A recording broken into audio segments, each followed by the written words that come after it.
nuestro gran amigo y nuestro economista y director de Libertad y Progreso. Ya desde la semana pasada tuvimos que hacer allí un cambio para el viernes y entonces nos conectamos hoy porque Agustín había hecho una serie, como no es raro en él, de muy inteligentes comentarios en la semana del 24 de marzo y sus implicancias. Y ahora, a menos de una semana, unos días después del 24 de marzo, yo le propuse algún que otro tema y Agustín me dice, hablemos de las dos cosas. Y vamos a hablar de las dos cosas. Agustín, ¿cómo estás? Muy bien, Carlos, ¿cómo estás vos? Un placer hablar contigo. Igualmente, querido, desde ya. Comencemos entonces por la idea original. Me gustaría si podés, justamente de modo resumido, aquellos comentarios que vos hiciste en ocasión del 24 de marzo, ¿no? De la semana pasada, que me parecieron, como siempre, tan atinados. Bueno, yo creo que lo que hay que tratar de ir a la verdad completa. Y lamentablemente, por temas que sería más largo comentar, pero que está clarísimo, es que hay una especie de adoctrinamiento en los colegios, en las escuelas, en las universidades, incluso en el Parque de la Memoria de la Capital Federal. Es decir, que no es solo del peronismo, sino es una cosa más amplia, donde se cuenta la mitad de la película. Entonces, lo que hicimos con Ricardo López Gotis, que es un historiador, dijimos, bueno, vamos a analizar cómo llegamos al 24 de marzo de 1976, porque la forma que te lo cuentan no se entiende. Entonces, para hacerlo muy rápido, después si quieren pueden profundizar en los videos en YouTube que tenemos en Libertad y Progreso, pero básicamente hay que entender cómo surgió el peronismo. El peronismo surge de un movimiento fascista, militar, que inventa un partido militarista, que se llama después Partido Justicialista, y pone al general Perón como su primer presidente. Luego en una interna militar lo sacan y hacen la revolución del 55. Entonces Perón, desde el exterior, fomenta para volver a los grupos de izquierda extrema, de Montoneros y el ERP. El ERP, que era básicamente marxista, y Montoneros, que es una mezcla muy rara, pero básicamente de nacionalistas católicos y después de izquierda y demás, pero guerrilleros, mataban gente, ponían bombas y demás. Y así llegamos a la matanza de Seiza cuando vuelve Perón. Había ganado Cámpora, vuelve Perón al poder, iba a volver, o sea, Cámpora renuncia a los 55 días de su mandato para llamar a elecciones que Perón gana con el 62% de los votos. Pero ahí está el punto que no se cuenta y que es muy importante. Primero, ¿por qué se mataron en Ezeiza? Eran peronistas de un lado y peronistas del otro. De un lado, el fascismo de derecha, representado por López Rega y por los sindicatos armados a la manera fascista italiana de Mussolini, ¿no? Con la Carta del Lavoro, y del otro lado, los movimientos guerrilleros. Y murieron como 400 personas el día que estaba llegando Perón a la Argentina. Y más grave después, o igual de grave, pero continuaba con las muertes, seguían poniendo bombas. Gana Perón con 62% de los votos y le siguen poniendo bombas a Perón. Y lo matan a Rucci. Lo matan a Rucci, que era el líder sindical. Y eso hay que comprenderlo, porque si no, no se entiende. Y luego me queda una bomba cada 8 horas. Y así fuimos llegando cada vez a un lugar, a un punto ya tremendo, donde el radicalismo, representado por Balbín, decía, existen soluciones, pero yo no las tengo. Como diciendo acá que vengan los militares porque la democracia no va más, es decir, que los propios radicales, los peronistas, como dijo el propio Duhalde, que reconoció que se llegó al golpe de Estado por culpa de los peronistas, no de otros, de ningún otro. Incluso Alzogaray, y con esto te redondeo, Alzogaray, que era el liberal, estaba en contra, fue uno de los muy pocos que estuvo en contra del golpe de Estado y lo dijo, y quedó históricamente 4 días antes del golpe de Estado, cuando ya había muchos rumores de que se venía el golpe de Estado, hizo una proclama que salió en los diarios, en todas partes, en la televisión, diciendo que no era el momento de ninguna manera de hacer un golpe de Estado y que las soluciones las tenía que dar la política. Eso fue lo que tratamos de explicar, un poco cómo se llegó al 24 de marzo, que si no siempre se explica lo que pasó después, pero no se entiende cómo se llegó hasta ahí. La verdad que admiro el poder de síntesis para explicar 75 años en 4 minutos. Gracias. Sí, por supuesto es bien complejo porque como todo fenómeno histórico tiene un montón de partes, ¿no? Faltó contar lo de la AAA, porque también la represión del Estado empieza con Perón. Perón los expulsa de la Plaza de Mayo, los empieza a matar con la AAA, con López Rega, y empiezan las desapariciones desde el poder, o sea que el terrorismo empieza por el peronismo que ponen bombas, y el terrorismo de Estado empieza por el peronismo con esta alianza anticomunista argentina. Desde el Estado paraestatal, de manera ilegal, empiezan a reprimir.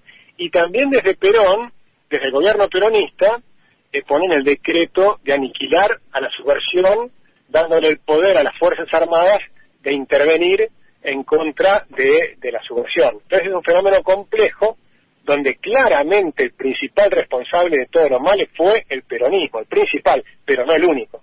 Y eso no quita después sacarle o sea, yo no voy a defender las barbaridades que se hicieron después del 24 de marzo, ¿no? Hubo muchas barbaridades espantosas que también hay que criticarlas.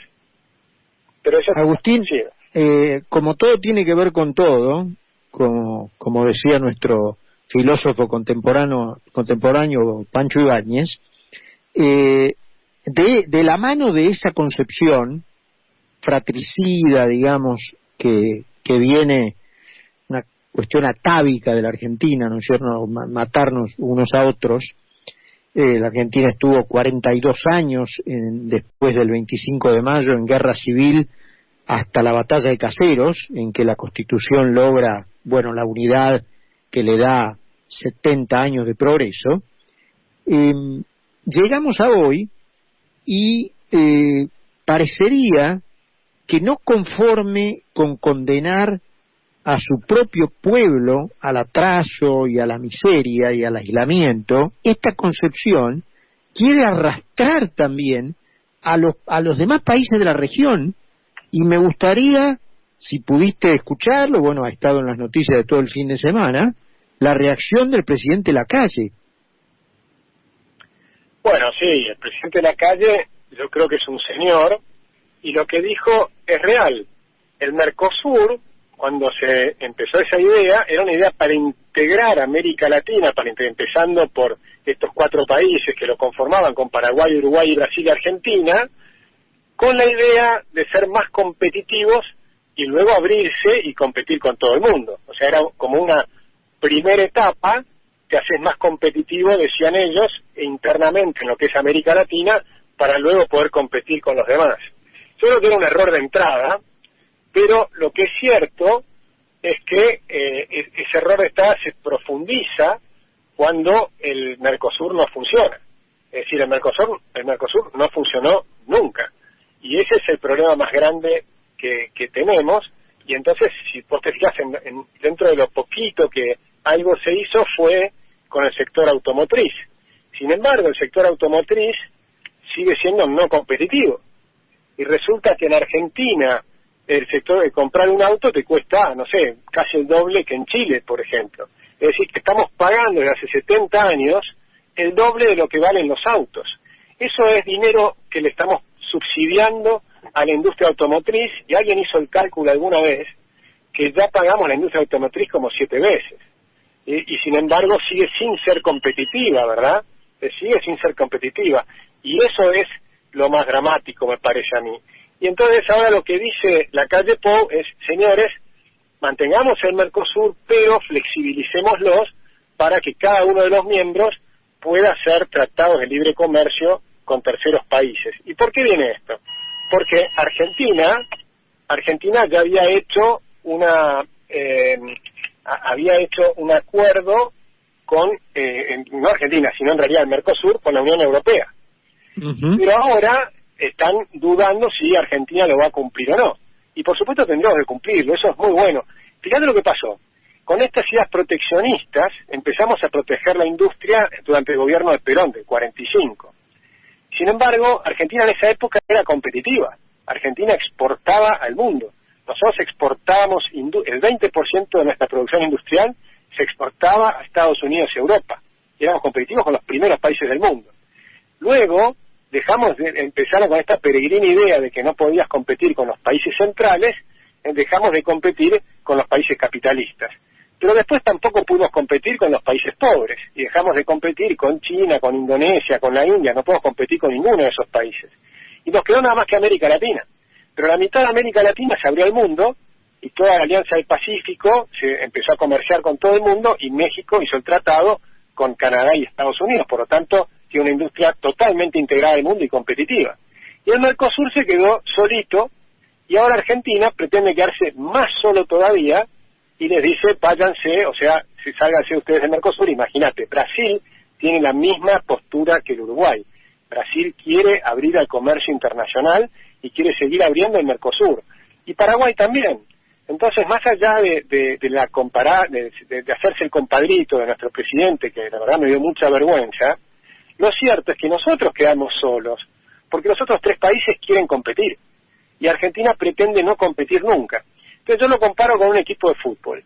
¿Vos creés que podés mejorar jugando al fútbol si cada vez competís con menos gente? Si antes competías con el mundo, después con América, ahora decís, no, compito nada más que adentro de Argentina. ¿Vos creés que tus jugadores van a ser mejores? No, para ser competitivo tenés que competir, tenés que jugar con los mejores. La única manera de jugar bien al rugby es competir con el Cuatro Naciones, ¿no? Es decir, jugar contra los mejores. Y entonces te estás testeando tus empresas contra los mejores.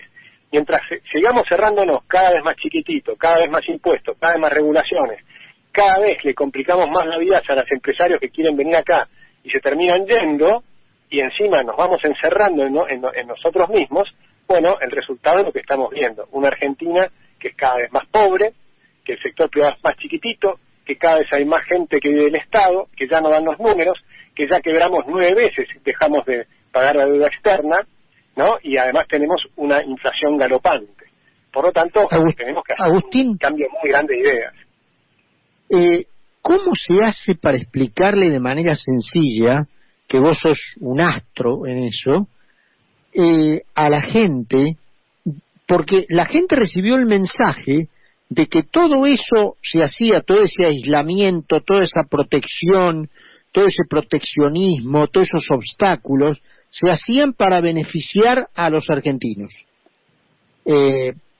Vos ponías el ejemplo de la industria automotriz, bueno, ya la pagamos 7 veces. ¿Qué se podría haber hecho con esa enorme cantidad de riqueza que le regalamos a un sector para que los argentinos vivieran mejor? Entonces, ¿cómo se le puede explicar a la gente de modo sencillo que toda esa explicación es un verso atómico para enriquecer a unos pocos y en realidad empobrecer a la mayoría, como de hecho se ha verificado en la realidad? Sí, yo creo que tal vez sea explicando que esa protección es la protección de empresarios que son ineficientes, que no te pueden vender los productos al precio que tiene en el mercado internacional. Entonces vos los protegés a los empresarios, les protegés las ganancias a los empresarios. Y es mentira que con eso lo van a reinvertir y ser competitivos para después empezar a exportar.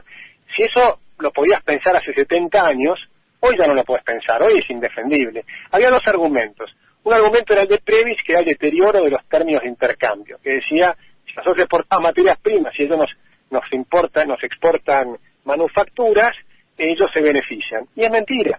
El país que recibe las manufacturas es el que más se beneficia, porque mejoras tu tecnología y aumentas tu productividad.